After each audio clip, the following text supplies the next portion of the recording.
안녕하세요. 이코노미스트 홍춘욱입니다. 이번 시간에는 50대 사건으로 보는 돈의 역사 네 번째, 하이퍼 인플레이션은 어떻게 시작되고 또 소멸되는가에 대해서 말씀드리겠습니다. 영국이나 네덜란드의 패권 이야기를 듣다 보면 금융의 중요성을 새삼 느끼게 되는데요. 이 금융이라는 게 전쟁을 이기는 데만 필요하다라고 생각하시면 안 됩니다. 전쟁이 이후에, 다시 말씀드려서 평화로운 시기가 왔을 때 경제가 건전하게 운영되느냐를 좌우하는 결정적 요소라는 것을 말씀을 드리고 싶은데요. 바로 하이퍼 인플레이션 이야기를 드리고 싶습니다.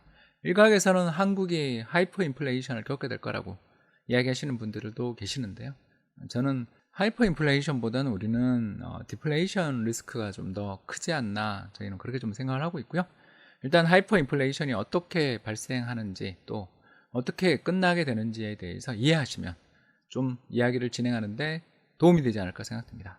하이퍼 인플레는 매월 30에서 50% 이상의 물가 상승률을 기록하는 현상을 뜻합니다. 다시 말해서 지난달 대비해서 물가가 30에서 50% 이상씩 계속 올라가는 것을 의미합니다. 문제는 이게 복리잖아요. 지난달에 올랐는데다가 또 오르고 또 오르고 하니까 단순히 그냥 50%씩 물가가 오르면 연 600% 오르는 게 아니라 1000% 이상의 물가 상승이 나타난다. 다시 말해 물가가 10배 이상씩 늘어나는 그런 위험에 처하게 된다는 것을 알 수 있습니다. 이런 현상이 벌어진 이유는 바로 정부의 재정에 대한 신뢰 부족에 있다고 볼 수 있는데요. 1918년 끝난 세계 1차 대전 이야기를 좀 드리겠습니다. 하이퍼 인플레이션은 전쟁 이후에 벌어지는 경우가 대단히 빈번한데요. 이는 전쟁 중에 정부가 채권을 발행해서 전쟁 비용을 조달하지 못할 때 발생할 수가 있습니다. 전쟁에는 이겨야 되는데 채권 발행이 잘 안 되고 금리도 엄청 높아지고 있는 상황에서 중앙은행에게 결국 돈 빌려주세요 라고 선을 내밀게 되는데, 중앙은행 입장에서 이거 거절하기 정말 어렵죠. 왜? 전쟁에서 지면 비극이 벌어질 테니까 차라리 전쟁에 지는 것보단 물가 상승을 좀 감내하는 게 어떤가, 그런 생각을 할 수 있다는 것입니다.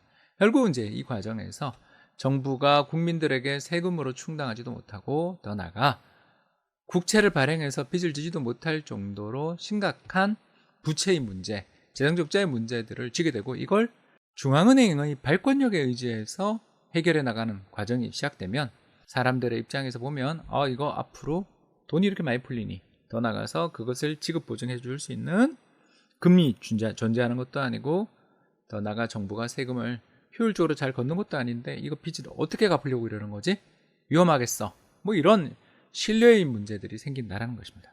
그래서 1923년 독일 하이퍼 인플레이션이 발생하는데, 이 차트에서 보시는 것처럼 이게 이제 1조 배가 되겠습니다. 그래서 그림이 나와 있는 것처럼 1914년, 그러니까 세계 1차 대전이 시작되기 직전에 물가를 1로 했을 때 1조 배 이상 올랐다, 이렇게 볼 수 있겠고요. 전쟁에서 졌던 나라들이 전부 다 문제를 일으킵니다. 러시아, 그리고 분할됐다가 사라졌던 나라였지만 1918년 세계 1차 대전 이후에 살아난 독립한 폴란드, 그리고 헝가리, 그리고 패전 국가인 오스트리아 같은 나라들이 전부 여기에 속하게 됩니다. 이 결국 정부가 채권을 계속 중앙은행에 인수시키면서 돈을 무한정 찍어내는 과정에 대해서 사람들이 걱정하고, 이렇게 풀린 돈들 때문에 인플레가 발생할 수 있다는 공포를 느끼게 되는 순간 하이퍼 인플레이션의 방아쇠는 이미 당겨진 거나 다름이 없다고 볼 수 있겠습니다.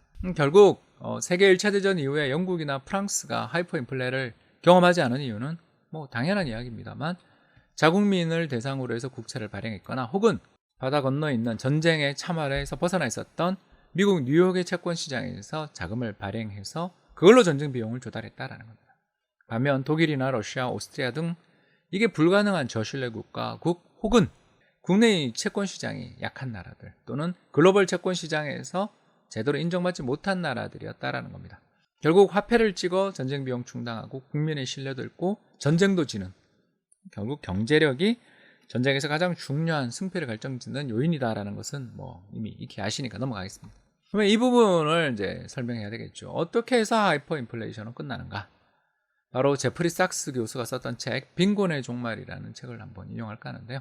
제프리 삭스 교수는 28살의 나이로 하버드 대학교 테뉴, 그러니까 종신 교수로 취임을 한, 사실 저희들 같은 이런 연구자들 입장에서는 표현이 좀 그렇습니다만 사람 같지도 않은 사람입니다. 도대체 어떻게 하면 이런 어마어마한 성과를 기록하는지 놀라울 뿐인데요. 아무튼 1923년 독일을 비롯한 몇몇 나라의 하이퍼 인플레 사례를 연구한 바 있다. 그러나 역사책에 기록된 내용들이 아니라 실제로 하이퍼 인플레가 일어난 현장을 직접 만나게 되리라고는 꿈에도 몰랐다라고 수려합니다. 왜냐? 카를로스 이투랄드, 이름만 들어도 벌써 남미계, 스페인계라는 걸 알 수 있는데요. 이분이 하버드에 유학와 있었는데 이분이 제프리 삭스 교수가 수업 중에 1923년 독일을 비롯한 몇몇 나라 하이퍼 인플레를 연구해 보니까 하이퍼 인플레가 발생하는 원인 그리고 끝내는 방법에 대해서 이제 경제학자들은 알게 되었다라고 이야기한 대목을 듣고 저희 나라 구해주세요라고 부탁을 하게 된 것입니다. 수업 시간에 크게 한번 이야기했다가 갑자기 큰 숙제를 갖게 된 셈이라고 할 수 있는데요. 결국 볼리비아로 떠나게 됩니다. 여름 방학 때 떠나게 되죠. 그래서 1985년 당시 볼리비아 정부가 거대한 재정 적자를 메우기 위해 돈을 마구 찍어내고 있었고 볼리비아 정부가 군대와 광부, 교사들에게 지급할 현금을 얻기 위해서 볼리비아 중앙은행에게 직접 채권을 매각하는 것을 알고 있었다라는 겁니다. 따라서 볼리비아의 초인플레, 하이퍼 인플레는 인류 경제사의 다른 사례와 다른 점이 없다라고 생각을 했다라는 겁니다. 그리고 더 공부를 해보니까 이런 그림을 알게 됐죠. 다시 말씀드리자면 빨간 선이 볼리비아의 GDP 대비 재정 수지인데 오른쪽 축입니다. 오른쪽 축인데 얼마입니까? 마이너스 25%. 상상을 초월하는 재정 적자의 수준이었고요.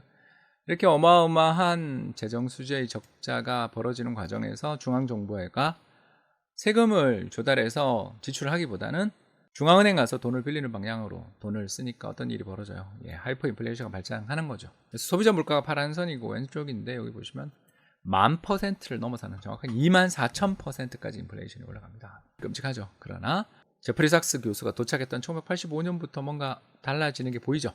그 이야기를 해보겠습니다. 초인플레이션이 아주 급속히 종결되는 특성이 있고 달러화에 대해서 볼리비아 페소의 환율이 안정될 수 있으면 수입 물가의 급등이 불러오는 인플레이 악순환을 끊을 수 있다. 자, 어떻게 그걸 끊어야 되냐? 바로 볼리비아 정부가 중앙은행에게 재정자금 조달을 의존하는 상황을 끊어야 되는 거죠. 그래서 이 사람들이 발견합니다. 2달 정도 공부를 해보니까 예산의 핵심이, 그죠? 재정의 핵심이 석유 가격에 있더라라는 겁니다. 볼리비아 정부는 유류세에 재정의 대부분을 의지하며 대부분의 개도국들이 이렇습니다. 수입되는 핵심적인 물품에 관세를 부과하거나 유류세를 부과함으로써 재정을 충당하는 경우가 많습니다. 왜? 국민들이 잘 못 살기 때문에 소득세나 재산세 걷기가 참 어렵거든요. 그렇기 때문에 수입되는 제품에 대해서 세금을 부과하는 것이 바로 재정의 가장 중요한 기초가 됩니다. 문제는 이 예산의 핵심이 석유 가격에 있음에도 불구하고 석유 가격을 몇 개월마다 한 번씩 바꾸는 식으로 사실상 보조금을 지급하고 있었다는 겁니다. 생각해 보십시오. 환율이 급등하고 하이퍼 인플레이션이 발생하고 있는 상황에서 수입되는 석유 제품 가격이 급등하고 있는데 유류세의 조정을 몇 달에 한 번씩만 인상하게 되면 그 사이에 발생하는 인플레에 따른 차익, 다시 말해서 원유를 수입해서 들고 있는 사람들, 그 원유를 보관하고 있는 사람들, 원유를 사용하는 사람들이 누굽니까? 네, 부자들이죠. 가난한 나라에서 자동차를 몰 수 있는 사람, 가난한 사람에서 석유 저장고를 가지고 있는 사람, 가난한 나라에서 석유를 집중적으로 가지고서 전력을 생산하거나 혹은 공장을 돌리는 사람들 모두 국가와 기업들이 배를 불리고 있었다라는 겁니다. 이렇게 낮게 유지된 석유 가격이 예산을 망가뜨리고 있었다. 따라서 어떻게 합니까? 신흥개도국의 만성화된 문제들입니다. 결국 샤크 교수는 한 차례의 급격한 석유 가격 인상 그리고 기타 재정 패키지를 제안했고 2주 뒤에 떠났습니다. 왜? 다시 앞으로 돌아가자면 소비자 물가 상승률이 다시 10% 아래로 바로 떨어지더라. 2주 만에 소비자 물가 상승률이 10% 밑으로 떨어지더라라는 것입니다. 결국 정부가 신뢰를 얻기 위해서는 말이 아니라 행동을 해야 됩니다. 화폐를 개혁하고 더 나가서 열심히 이제 나라를 건전하게 유지하겠습니다. 이런 이야기 소용없습니다. 우리나라만 하더라도 1950년대 2차례의 화폐 개혁이 있었지만 한국도 어마어마한 하이퍼 인플레이션을 겪었던 바가 있잖아요. 그런 하이퍼 인플레이션을 겪었던 것이 중단된 이유는 뭐였습니까?